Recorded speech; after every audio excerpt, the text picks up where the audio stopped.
Raw, SmackDown, or NXT, she turns up wherever she likes. But where is Jade Cargill going to land? We're going to have a talk about it and everything else that happened in Black Wrestling this past week. Stay tuned. This is WrstlXtra.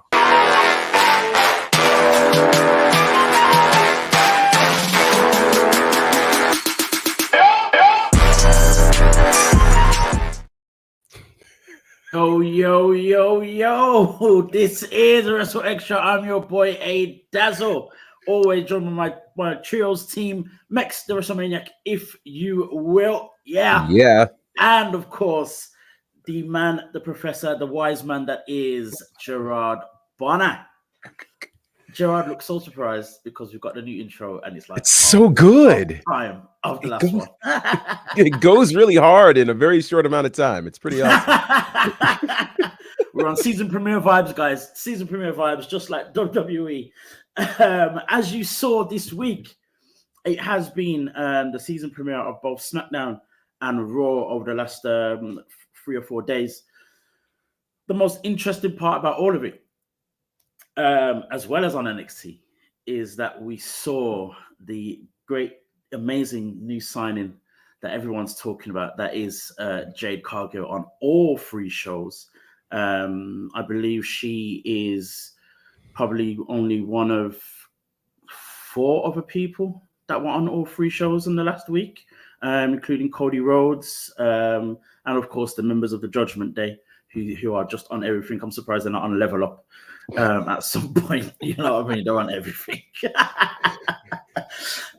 So the big question is, and the question has been from the second that she signed, we've been trying to answer this question for the last 3 or 4 weeks as well, is where does Jade Cargill end up? To give a little bit more context, on NXT, they showed her coming out of her vehicle, meeting the main man, Shawn Michaels, in the parking lot, shaking hands. Nice to meet you. Nice to be here. Of course, Shawn Michaels done let me show you around, all of that good stuff. On SmackDown, she ends up face to face with Charlotte Flair, while Triple H introduces her to Charlotte. Charlotte saying, "Yes, I know who she is," and an exchange of words, a very interesting exchange of words, leading to speculation that people are thinking, "Okay, this is going to be the first thing that we're going to see." But oh no, WWE said, "No, we're not giving away the game that easily." On Raw last night, we saw Jade Cargill once again, but face to face with the NXT champion, NXT Women's Champion, Becky Lynch, who said to Jade, "Get in line," basically. It's interesting where all of this can go. We don't know where it's going. I don't know where it's going. Mex, can you shed any light or your thoughts on where you think this is ending up? Yeah, it's very interesting. But they're doing the right thing. I think that's the first thing. They're doing the right thing. Where she's been on TV, it's in one segment with Triple H, one segment with Shawn Michaels, one segment with Charlotte Flair, one segment with Becky Lynch. Immediately associating her with the stars, with you know, whether it's the guys of the past, getting it on screen with them, or you know, the current leaders of the division. So they're definitely treating her very, very well, just kind of making sure it's almost like the product placement is correct. I'm scared. I don't want this to last for too long. I don't want for the next couple of weeks. It's just, oh, here she is on Raw again. Here she is on SmackDown. It's like, right now we've got a flavor for her on each of these shows. I mean, unless they present it in a different kind of way. Next week, Becky's defending the NXT Women's title against Indy Hartwell on Raw, and maybe Jade is front row and they pan the camera over there or whatever the case is. They can present it in a different way to try to keep it fresh, but just kind of turning up in general managers' offices and stuff like that, I feel will be it'll get pretty dry quite quick. As for where she should like land finally, I mean, I'm still an advocate for the idea she wins the NXT title, she spends some time on NXT, but you've already shown her to the main roster crowd. So, you know, she won't be the first person to ever do this. She probably won't be the last. I'm still giving her double duty. So I would say predominantly Raw because that's the flagship show. You get her on Raw, but she beats Becky Lynch, and then that's probably they want to free up Becky Lynch going into Mania season, which is kind of creeping upon us slowly now. And yeah, Raw for her so she can appear on Raw with the belt, and then she does her main kind of grafting down in NXT. Continues to help that show grow as it's been doing very well. Before then, maybe she drops the belt, doesn't need a super long run or anything like that before she comes up to main roster permanently. Gerard, how do you think Jade herself is handling? Because I've also seen that on X that every time she shows up somewhere, moments later, it'll be minutes, an hour or so later, she'll mention something about, oh, this is a nice place to be, or maybe I want to go here, or oh, this one looks nice. Like, is she playing the game perfectly to how she should be? This is picture perfect. I mean, we have gotten to the point now where we are salivating at the tweets from Jade Cargill. That's what we weren't like this 6 months ago.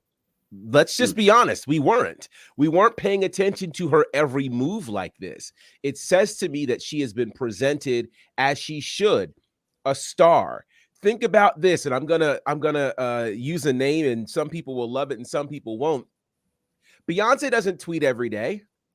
Beyonce's not out there all the time, so that when she shows up, you go, ooh, she made a move. Something's about to happen. That's the kind of treatment that Jade Cargill is getting.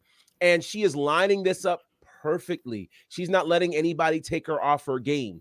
I don't know what some of the trolls might be saying to her, but she's not letting it trigger her at all. She is staying the course, which says to me that WWE has not just spent time with her in the performance center in the ring, but they've also been teaching her how to maximize this social media presence for what they're trying to do. I think it's a far different cry than obviously kind of the loosey-goosey space that AEW has, which there's no harm, no foul to that. But what it does is it does not allow you to be fully presented in a continuous way from on-screen and off-screen. She is playing the game perfectly so that where she lands, it'll be a shock. This might be a dated reference to some, but if you don't believe me, just go on the WWE Network and look for this. When Randy Savage came to the WWE, this is when managers were popping, and managers were lining up trying to figure out who's going to be the one to get Randy Savage. And every manager courted him and all these things. Eventually, he introduces us to Elizabeth and the whole world changes. Now, there's no fourth brand, as we know of WWE for Jade to show up on. So all of these GMs and shows courting her this way, this is how you build intrigue. It is a beautiful thing. And so I don't know where she shows up. To me, once she got in front of Charlotte Flair, it took NXT off of the talking point for me, because it was like, no knock to NXT, but your first on-camera interaction with a woman in WWE is with Charlotte. Say no more. Say no more. So yeah, is she playing this perfectly? Absolutely. She's not talking too much on camera. She's not talking too much on the socials. It's perfect. Speaking of that as well, like, when I did see her face up to Charlotte Flair, I thought, yeah, it's a done deal. She's going to be on SmackDown. I was like, oh, no. Not her and Bianca on the same show. But then at the same time, I think it brought me all the way back to what we've been saying and the way we want this whole thing to go. And Mex has already mentioned it when she showed up on Raw yesterday in front of Becky Lynch. I think winning the NXT Championship, and with the way Becky Lynch has presented it or has showcased it in the last 3 weeks, is perfect for Jade. Yeah. As Mex has already said, if Jade goes on like a double duty type of thing where she wins the NXT Championship, you'll see her on NXT and you'll also see her on Raw. I think that's perfect for her, perfect for the environment she's coming into, perfect for her inexperience, and I don't say that in a negative way either. It just ticks every single box. And I think the way that she is handling herself off camera is phenomenal. And I think it, Gerald, you mentioned this, it speaks massively to how WWE conduct things, to how AEW conducts things. And I think some of the things that we're going to talk about this week will kind of highlight that even more in a massive way. WWE just have this thing about knowing how to present things well. And we saw it as well on NXT with the introduction of Brian Pillman Jr. now going by Lexis King, is it? Yes. Even that simple promo just made you see that guy in a completely different way. Absolutely. To how you saw him on AEW, and also made you start thinking AEW went wrong by not pushing this guy when you wasn't even thinking that before. You just didn't care, right? You know what I mean? Whereas now you care, and I think the same thing is definitely happening with Jade. Us here, yes, we cared about Jade from day one and always will, but I think the masses in general are starting to look at her very differently now, and that's because of the way she's being presented. By WWE, by TKO in general, to be honest. Mex, what are you going to say? Yeah, I just wanted to add that the minute we had that confrontation between her and Charlotte on SmackDown just before the weekend, like the dollar signs immediately, like, and I think as well, like Charlotte is obviously, we know Charlotte's pretty much done everything for WWE, like even from a presentation point of view. I don't know why. I've just something I've noticed. Charlotte is kind of going more a bit high fashion with her looks and stuff recently as well, and maybe that is to just kind of, that's what she's into now, or keep up with what she sees other ladies on the roster doing, and maybe that's what's getting traction these days. Maybe from a social point of view, who knows? It just looked like money. That freeze frame of them two looking at each other, and I hate to pile on AEW, but all I thought was, it is a crime we did not see Jade and Britt Baker. Crime. Like, it is a crime. This is like literal. These two haven't even done nothing yet, Charlotte and Finn, but it's just the framing of putting them on screen, and maybe letting the internet do their thing to kind of fantasy book or apply pressure to WWE that we need this sort of thing. It's a crime that the two biggest stars of that AEW women's division, and this is literally just from a star point of view, right? Like, you did nothing with them. You kept them on two different islands. Even when Jade was struggling for competitors as on the TBS scene, she had nothing. Even when Britt Baker was no longer AEW Women's Champion and basically Jamie Hayter's second, and then Jamie Hayter got, and then Britt Baker had nothing to do, you still kept them apart. Yeah. Like, it's crazy to think that, but I guess sometimes you might know how to use your tools better than other places, and nothing's happened yet, but it got the internet talking, and you're definitely in the business for that. So it's a dropped ball, real like wake up, open your eyes moment. That was a real drop ball seeing those two together on Friday. Most definitely. I think it's also a case of these two companies just being completely different, and I'm sure they both are very much proud of their differences in this sense as well, where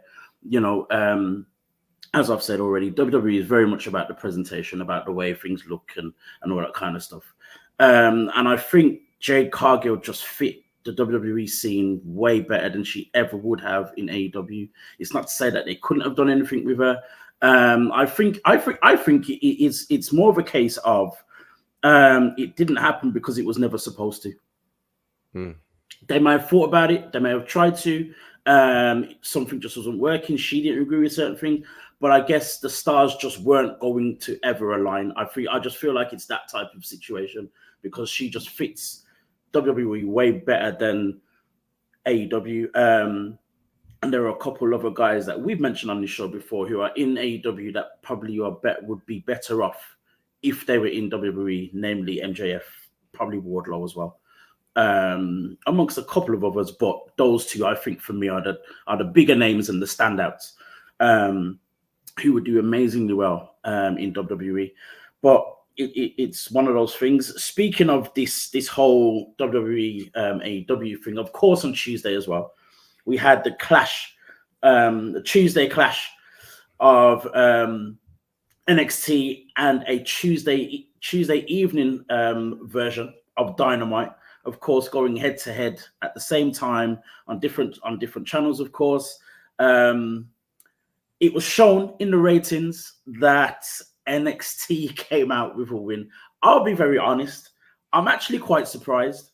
Based on the first time I heard that this was going to happen, I was like, yeah, NXT are going to lose. Even after hearing John Cena's going to be on there, Cody Rhodes is going to be in there, I just thought those two in a school gym, I don't know if it's going to make any difference. But then it happened. Wow. It is. But then it happened, and the presentation of it, I was like, no, this works. This works. They got it so right in terms of how it was presented. I think someone said, or I read something about WWE NXT felt like a celebration, whereas AEW just felt like loads of good stuff put together and not knowing how to make it. So, that's what I read. But for me, it comes down to, for me, it's about the presentation. It was just the way things were done, I think, was different. AEW did absolutely amazing in terms of the match content, which they always do, and I think they always will be better than WWE for that. But in terms of the general presentation, it didn't feel like it was Tony Khan's birthday, if that makes sense.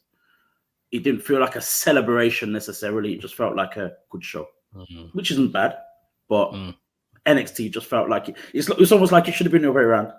It's almost like Tony Khan should have been at NXT to celebrate his birthday. And I think for me, that's what it was.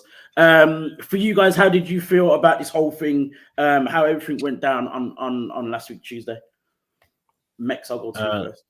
I actually felt somewhat the opposite. I felt like NXT, as I watched that show, and I watched NXT first, and then I watched AEW, and I thought NXT was very somewhat disjointed. Like, I would go as far as saying this is probably the worst NXT show I've seen in the last year. Honestly, wow. Is that based on the actual content or expectation? Not expectation, just I just felt like the people that they put in, that they plugged in, not to say they done rubbish or anything like that. I just felt they were out of place. They weren't needed. Cody announcing the Dusty, all right, cool. Like the Undertaker segment at the end was literally just, kind of pushed in there. And I think it's been said that Undertaker basically called and said that he would want to be involved. And it's like, who says no to Undertaker? The LA Knight stuff as the referee is, I just thought that NXT every other night is literally so enjoyable, world-class stuff. Apart from, it's not quite world-class people there just yet, but it's good stuff. Like, and I just felt like this one was just, maybe it's just the fact that I don't tune into NXT to see these people. And now they're here in my NXT. I don't know. I didn't feel very, I was more thinking, right, next week they're not going to be here, so I can't wait for NXT, today, sort of thing. While I thought Dynamite, like you said, it was very good matches. I'm sure we'll talk about Swerve and Danielson and, other stuff that happened on that show. And I just felt like they just got back. They just wrestled. And that's what they're good at. They have been trying to somewhat imitate sports entertainment over there, I would say, in the last couple of weeks and stuff. They, in my opinion, I enjoyed Dynamite more. The landslide, they said like NXT had like 900,000 watchers and Dynamite had about 600,000. Like that's a big beating. To be fair, they turned up on another day and they did all the promotion as well as aggressive promotion to try and get their show over. But yeah, for me, NXT won on the night, but I think I enjoyed Dynamite more. Gerard. let me start by saying this. I do think that both shows did what they do best. I feel like AEW specializes on presenting pro wrestling. They call themselves a pro wrestling company. And so they figured what will win the game? Pro wrestling. So they gave us 2 title changes. They gave us, some pretty solid matches, sprinkle in Tony Storm. Like, they gave us what they give us. NXT did what NXT does, which is they give us a great combination of both sport and entertainment. There are some that said that NXT cheated by bringing in all their people. Here's my thing, okay? Firstly, if you have access to some, you're only cheating if you use the other team, right? Yes. Right. WWE did not use the other team. They just went into their deep well of resources, okay? So you mean to tell me if there's a war that's happening, I'm not going to pull out some of my best players? Of course I would. I mean, not to mention, this is the piece that there are 2 things that people are missing. Number 1, NXT actually beat AEW Dynamite in the week prior in terms of ratings. Both of them were coming off of PLEs or pay-per-views, and it said to me that without Cody, without Asuka, without, all of these other big names, NXT is still crushing. And they did. So there's that. But what I thought was so neat about this show is NXT had the feel of things I've never seen before. And so that mystery and that intrigue is why people watch. So exactly how are you going to fit Cody in here? How are you going to fit Cena? What does this match with Asuka and Roxanne look like?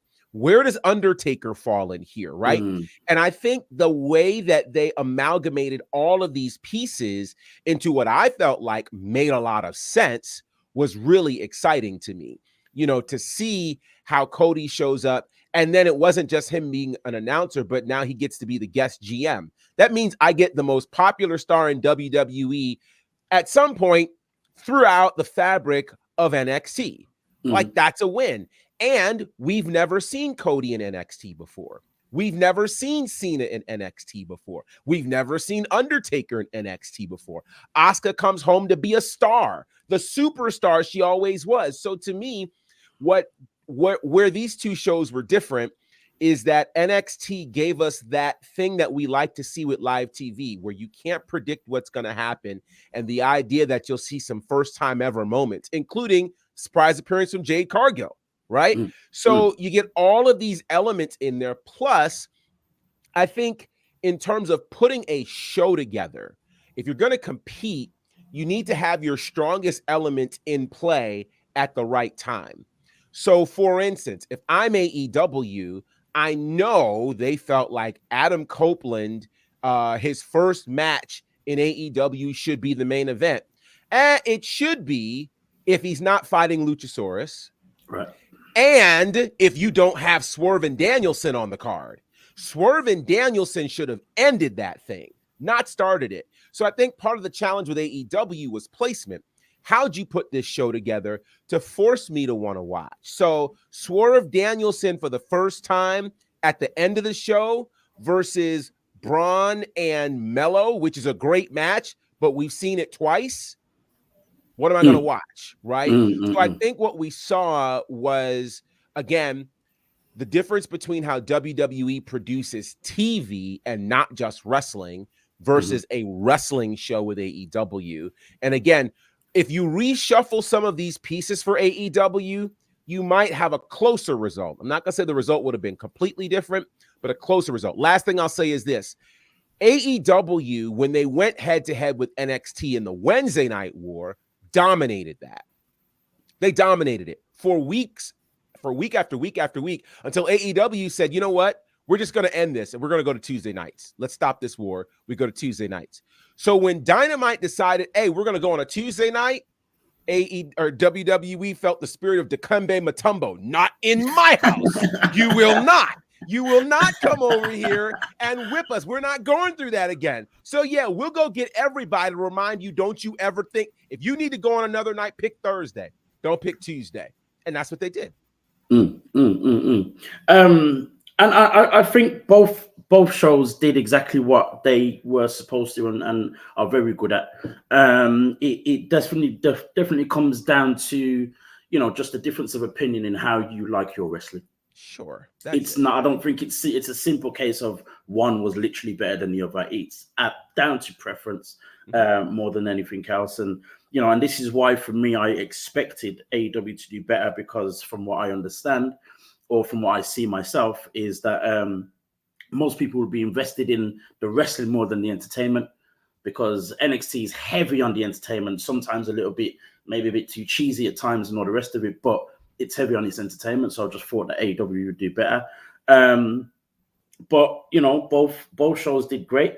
Let's go back to Dynamite as well. You mentioned Swerve versus Danielson. How important was this for Swerve? And with the things that Mexa said when it comes to Swerve over the last few months, wanting to see him kind of get a win to move on to the next level, or to move on to a better chapter. Mex, do you think that this match helped or hindered? Because of course we still had the interference of Hangman Adam Page, of course, who's in a feud with Swerve. Do you think this night was a good one for Swerve, or did it knock him back at all? No, the result was somewhat meaningless. Like, Swerve needs the wins for perception reasons, but the result was meaningless because Swerve was always going to come out of this situation, barring a freak injury, or looking great, and he did. The one thing where I can definitely say through the win against Hangman, the performance against Danielson, despite it being a loss, is that the work in terms of getting Swerve to that next level, I can almost say at this point it's been done. Like, he's there now. There has been a lot of conversations, depending who you follow and things like that online, this past week of if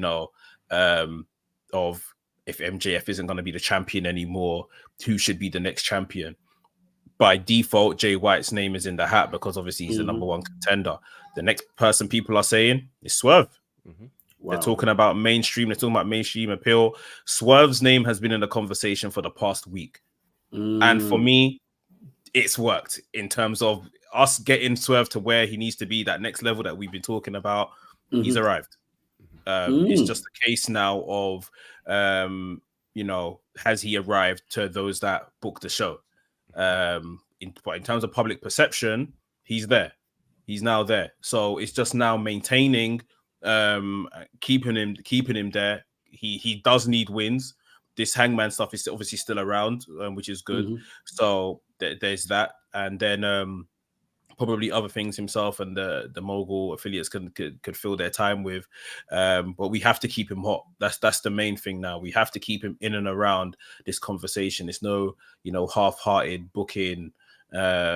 Just got to keep him looking strong. Keep giving him these main eventers, or people that we deem as main eventers, to feud with at this point, and let's see how he gets on.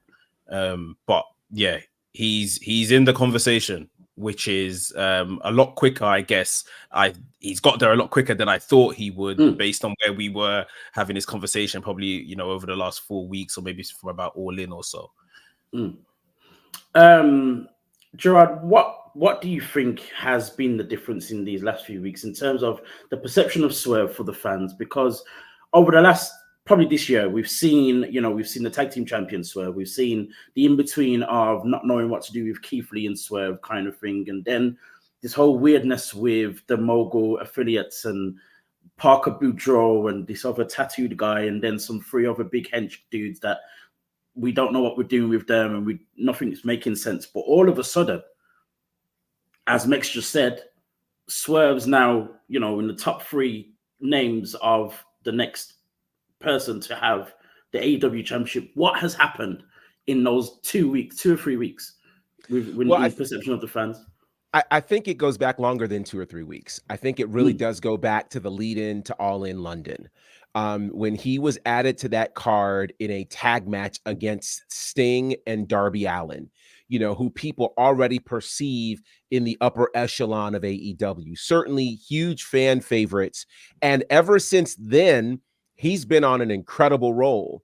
And in a sense where it's not him having the mogul affiliates do his dirty work. Because at this point, the mogul affiliates are now, or at least at that time, were the 6-man tag champs in Ring of Honor, as opposed to these two random stragglers that have nothing to do with each other, right? I also think what helps during that time is the viral craze of Prince Nana, right? Like I think we have multiple things that have worked well together, all at the same time. And then Swerve gets in the ring and gets to be Swerve, right? It's hard to do that against opponents that people don't really care a lot about. They care about Sting and Darby Allin. You know, they care about Hangman Adam Page. They care about Bryan Danielson. And so Swerve's name mentioned in those conversations and winning some of those matches and having exemplary performances in all of those spaces, that's why we are where we are right now. You know, it's because of that hard work that he did and against the people that he's up against. So yeah, he earned every bit of that. And that's happened easily in the last 6 weeks to 2 months. I think I know the answer to this question I'm about to ask, but what happens next now? You know, we've still got this whole thing with Hangman going on. Where does this have to go in order for Swerve to kind of continue on this on this run? What do you think, Max? It's interesting because Swerve has obviously planted a seed of in the Hangman feud of, you know, if he's had the opportunities Hangman had, he would be the first black AEW world champion. Now people are considering him world champion, you know, elect almost, or, you know, they're talking about who can be a mainstream star for the company as well as a good world champion, and his name is in the conversation.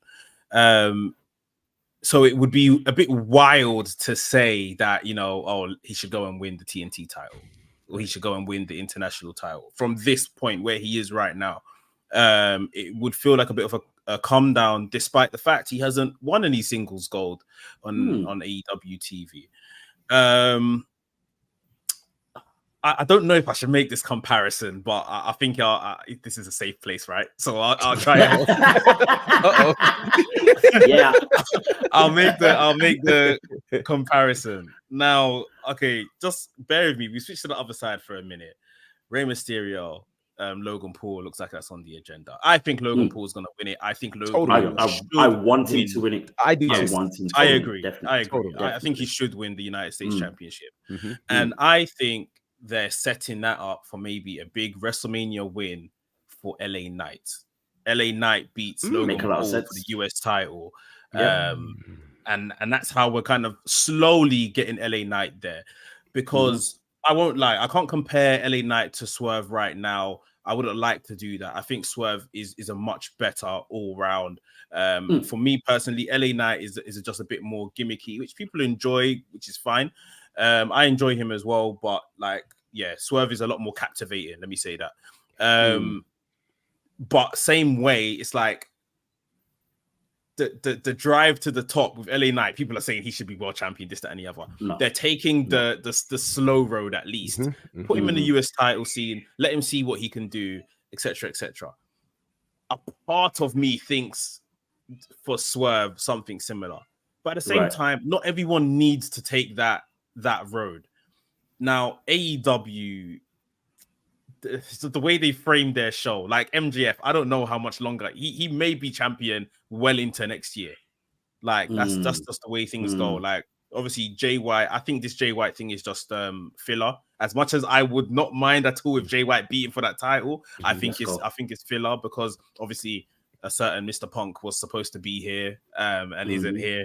Adam Cole is not supposed to be injured, but is. So yeah, I don't know how much longer MJF is to have this title, but he needs, when MJF does lose it, I think, especially now as a babyface, he needs to pass on the powers and the great work he's done with it to someone I feel is a bit more fresh and upcoming, should I say.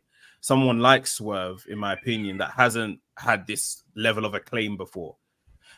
Adam Cole's, it's NXT title, but It's not world title, but yeah, it's a big thing. And Adam Cole's a star. Jay White has been there, seen it all. Like, he's done everything. He's touched everything in New Japan. Like, it's part of, you know, we talk about Roman, and Roman can't vacate the title ever. He needs to lose to someone and pass the powers across. Like, and I think the situation with MJF is pretty much the same. So yeah, that's my very long answer. I was saying that I think it should be a world champion move. It might leave him waiting for still quite a while, and fans may get agitated. And can AEW continue to book him so well in the interim is the question. Short term could have been the international title. They gave the international title back to Orange Cassidy the other day, and I'm thinking, why? That could have easily been someone like a Swerve, just to keep us, you know, dinner's not ready yet, have a biscuit. Like, you know what I mean? Like, just to keep us, you know, fed, watered and fed for now. So good. It's but so they went good. back to Orange Cassidy, and it's like, I mean, to be fair, you know what? Before you said what you said and said it in the way that you did, I actually felt as though that should be the way Swerve should go. In terms of winning, you know, because he came very close when Orange Cassidy was the first time Orange Cassidy was the international champion. Came very, very close. Could have and probably should have won it. It was a perfect opportunity for him to win. Right. The match against against Bryan Danielson, that could have easily gone his way. And then have a match with Christian Cage for the TNT Championship.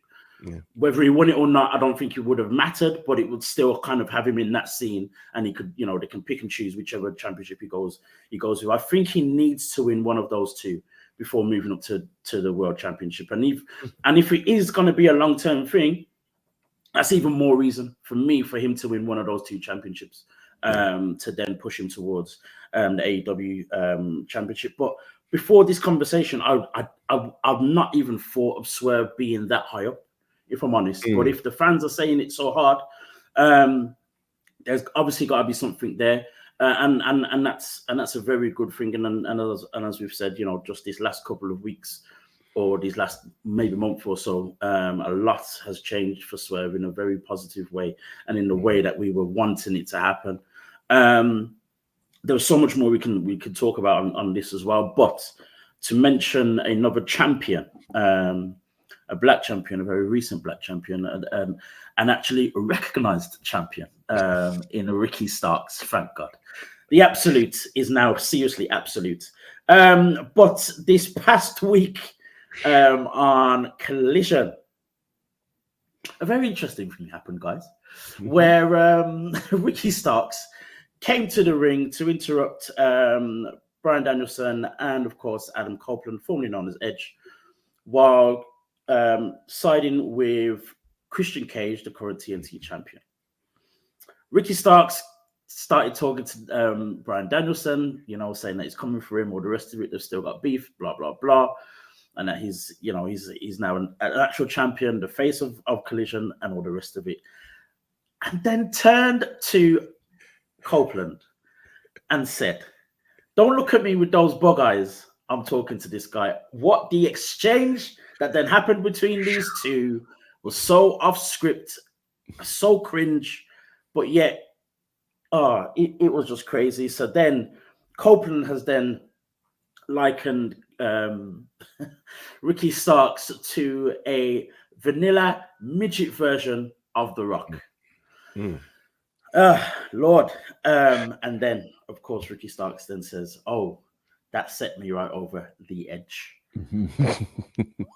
Now, since then, I've come to find out that was a very, it was very much off script. I think it was quite obvious that it was as it was happening. It was a little bit awkward in that respect. But I've also come to learn that there may have been a little bit more to it than we realized. It was, they had a little exchange, but apparently in the back at the end, one of the reasons why the frustration kind of carried on afterwards was because when Ricky Stark said something about over the edge, apparently, I don't know whether he meant this or not. I would hope to think that he didn't, but it touched the nerve for Edge himself, because Over the Edge was a WWE pay-per-view that happened. I can't remember what year that was, but it was also the same pay-per-view that unfortunately Owen Hart passed and unfortunately lost his life in that freak accident that he had as well. Of course, that pay-per-view was very heavily associated with Edge purposely. Of course, again, you've got all the connections with Edge, the Hart family, being Canadian, all the rest of it as well. Then on top of that, you've got to think as well that Ricky Starks won the Owen Hart tournament. Right. So with all of those things kind of, coming together, it feels a little bit, it's very much understandable if Edge has taken it. But this is what we're hearing in terms of, people reporting. So none of that has been confirmed. But if Edge has kind of taken it that way, you can definitely understand why that little, grievance kind of carried on backstage after the segment. Gerard, let us go back to the actual segment itself. How did you feel as you watched that happen? It was definitely alarming, and it was definitely clear that, there's something, this is spicy. This is spicy. There is something to this.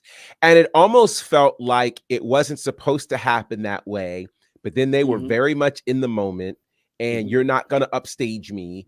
And you know how it goes, it's kind of, what they call here in the States, the dozens, when you start with your mama jokes, right? And your mama this, your mama that, your mama that. And before you know it, you hit a nerve and all of a sudden we're ready to fight. That's what went down, Now, I don't think that the over the edge comment was designed. I think that's, people trying to find clickbait and trying to create a story. I think if anything, he was trying to find a way to slip the word edge in, and so that's what that was. But it was a pretty feisty exchange. And if anything, it said to me that Ricky Starks can hang with anybody. You're not going to get him up against the wall verbally and do damage to him. It became clear also that Adam Copeland was really irritated because he doesn't normally do things like talk over people, but he kept talking over people. He kept doing that. And then he finally realized, like, okay, this is not my segment. This is Danielson's segment. Let me give it back to him. But it was pretty spicy. And it just makes me wonder, is it... I'm not sure how things are that a 25-year veteran can get that pushed to the edge that fast. I mean, his first 10 days in the company, right? That's what's interesting to me. I didn't expect that kind of exchange. And again, it was Copeland calling him, a knockoff of The Rock. It was Copeland calling, which to me, I'm surprised nobody had anything to say about that whole vanilla-sized midget thing. Because to me, I'm like, hold on. What are we saying right now? That's a dangerous comment to make. Very dangerous. I sat back and I said, okay, we're getting into some dangerous territory right now. And for people, and this is, I say this carefully, this is how I know who did the reporting when they reported on an over the edge comment and left that whole vanilla thing out of the picture. That's how I know who's calling the shots and who's reporting on this. So for me, it was clear Copeland was upset. And the places he took it, I think could have been deemed inappropriate. Very, very much so. And it surprises me when you say how quick that, Copeland kind of took the bug-eyed comment.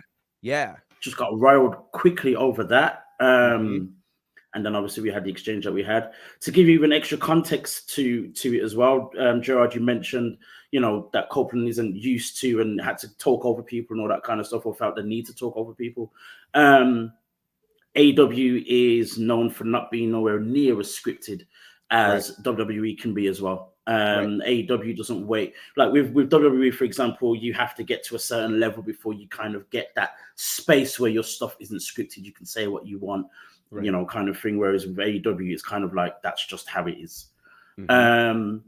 So maybe, you know, there was that as well, where he just wasn't. He's not used to it. He wasn't expecting it. It caught him off guard. With that, he decided to get, you know, very defensive. But yeah, it led to a comment. As soon as I heard the word vanilla, I was just like, what? Now I know Ricky Starks is of fair skin, right? You know, and The Rock is a little darker. But to say something like vanilla to someone, I don't know. I don't know whether whether we're making too much of this, but it you know, it seeps into the racial element, and I don't really want that to be a thing. I'm hoping it had nothing to do with, you know, that coming from Copeland. But yeah, I can't imagine it did. No, do I? You know, when people call someone vanilla, it just, you know, they generally mean boring. they're plain, like they're boring. So I can't imagine it did. But like you're saying, Copeland is experienced enough to know, especially how the internet works and how things can be misconstrued. You know, both calling someone vanilla in wrestling isn't something that anyone's going to take well, because everyone's kind of trying to reach for that brass ring, so to speak. Calling someone a midget is just not the terminology that we use in this day and age for someone that is of a diminutive figure. That can immediately get you in trouble, so to speak. So having those two come together, it was no wonder that, you know, Ricky kind of went at him, and Edge or Adam Copeland, he was rattled. He was rattled, and you know, it's weird to kind of see. You know, I tweeted that he's like he's rattled that he's went to somewhere and it went off script, but AEW they don't have scripts, so it's now you kind of, you know, part of the adjustment process to get to understand or know, you know, this new company you work for. It's very weird. It was very awkward. I enjoyed Danielson during all of this. His face was a picture. Like, I looked at that a few times. He was just like, but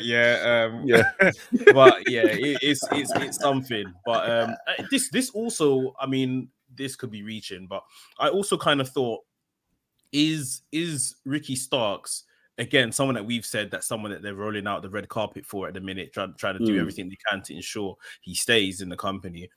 Does he feel somewhat offended that they're maybe not trusting him as the top guy? There's obviously been a lot of talk that, you know, oh, Collision needs a top person, this, that, and the other, since Punk left especially. And now they've brought over this guy, Adam Copeland, when I could have, you know, anchored the ship. It's almost, you're bringing in someone to encroach on what I'm doing, sort of thing. I mean, that could be part of the tit for tat that these guys are having.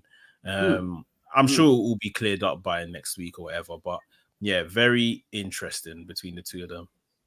Yeah. I can't imagine what kind of backstage happenings or misunderstanding these two would have, you know, for that exchange to be as heated as quickly as it was.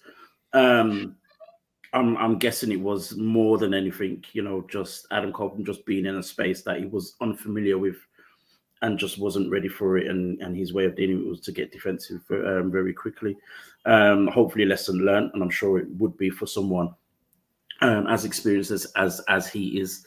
And I'm also on the thinking that Ricky Starks has definitely been mistreated in the sense of, you know, not being the guy since Punk's left, or not being given, you know, literally the show. So yes, he was the main heel a couple of weeks before Punk's gone. Obviously had the whole thing with Punk and whatnot.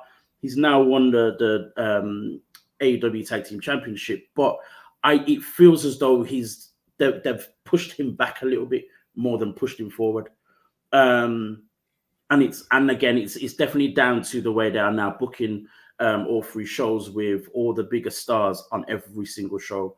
So you're seeing Danielson on every single show. You're seeing Copeland on every show. You're seeing Jay White on every single show. FTR, if now that they're a little bit banged up, you probably won't see them so much. But guys like that as well. So I can understand if Ricky himself feels as though he's losing out, but I definitely feel as though he's been pushed back a little bit. But they're still trying to kind of keep him sweet in a sense. That's how it feels at the minute with that.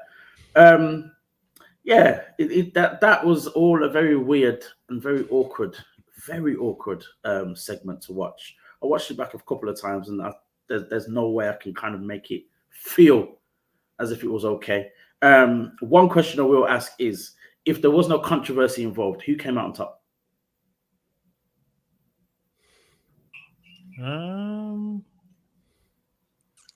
I don't know. I felt like the crowd were giving more like acclamation to Adam Copeland, but that might just be because he's Adam Copeland. Right. So yeah, to be honest, I don't know who came out on top.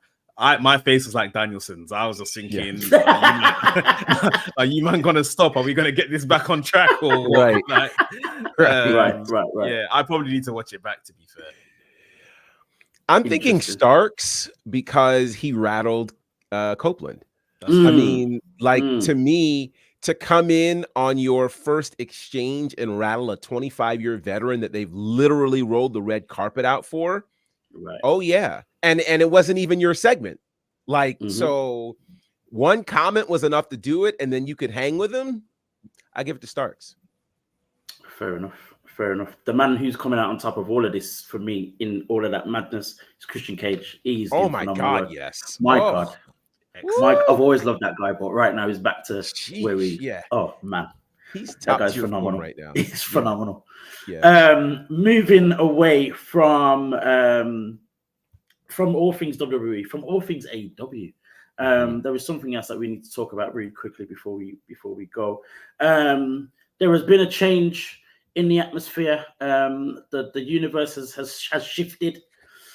The diaspora has been changed because there is now a new Pan-African World African Diaspora champion in Shug D. Can you believe that Trish Adora is no longer the champion? Her reign of 1,338 days, longer than Roman Reigns, has now ended. I don't know if you guys have seen the match, any footage of the match or anything like that, but it happened in quite controversial fashion.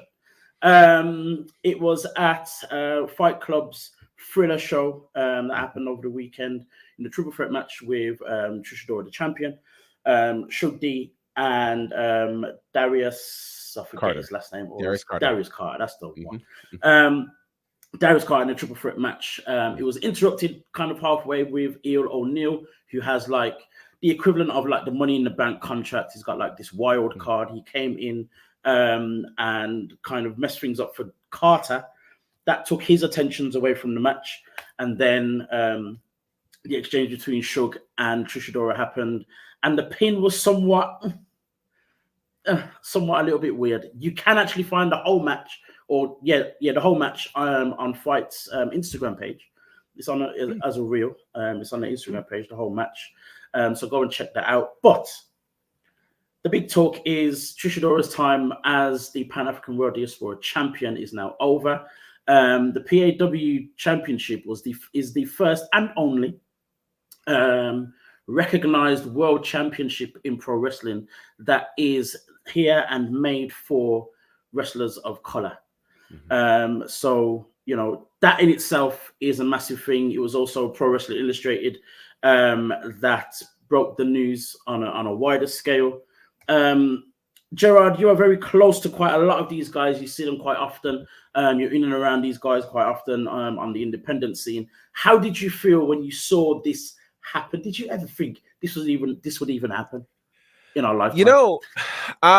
I'm excited about it for a few reasons. For one, obviously, to have a world championship that is connected to Black wrestlers, Black wrestling, recognized by the, kind of the Bible, dare I say, of wrestling publications, that being PWI, is incredibly significant. Trisha Dora had done so much. To think about what she's done with this championship, defeating men and women for the last 1,338 days, is just outstanding. It's incredible.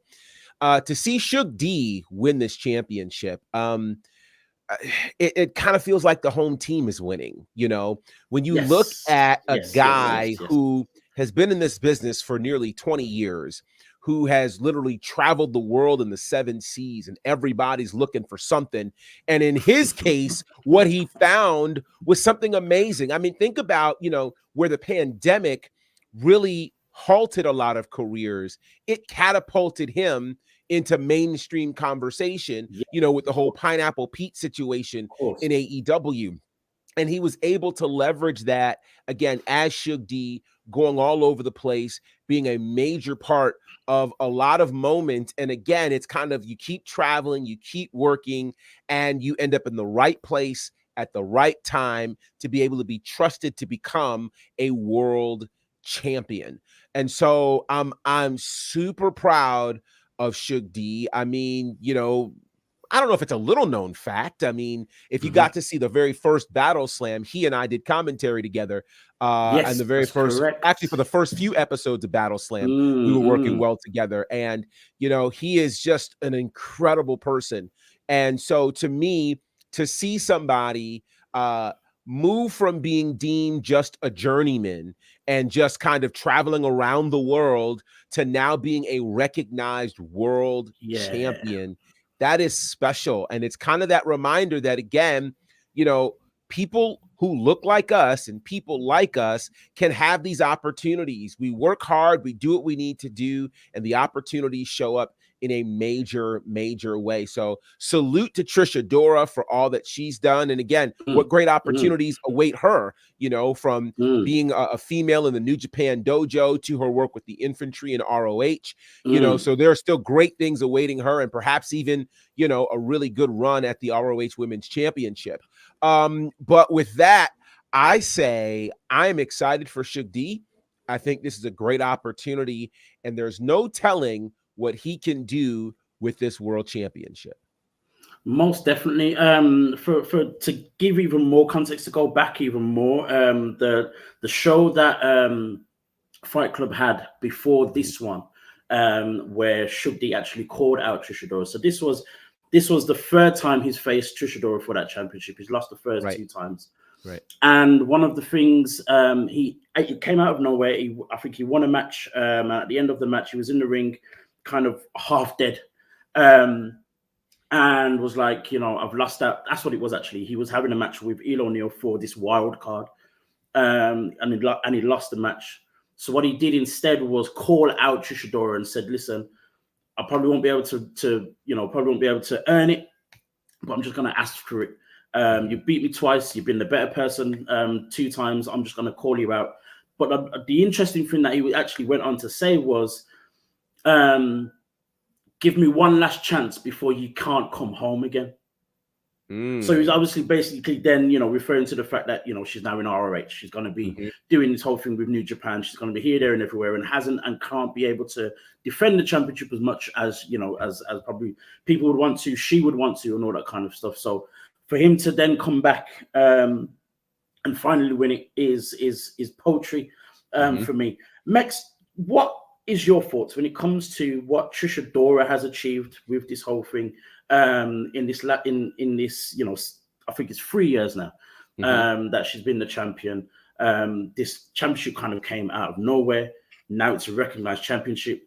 Now Trisha Dora's being recognized. How have you seen the rise of Trisha Dora with this championship? It's amazing. It's truly amazing. The matches she's put on, how she has taken this belt so seriously, has made everyone else take it so seriously. And we keep coming back to this word perception. Like it's what the person like does for the title, and it's literally become, Trisha Dora, oh, she's the holder of. Like they're synonymous with each other, Right, and have right. been. With Shug D, like I would be lying. God is my witness. I'll be lying if I said there would be anyone else that would be the next champion apart from him. It's like I almost knew, like, you know, about 2 years ago, I thought, yeah, it will be him. Whenever the time is, it's gonna be him. And you know, all praise to him as well. You know, someone that's I know is gonna do the title proud. And I started thinking when obviously I saw this news pop up the other day, like what is next for the lineage of this title. And you know, whoever the people are, those that can, I think we need to get a promotion together for this title.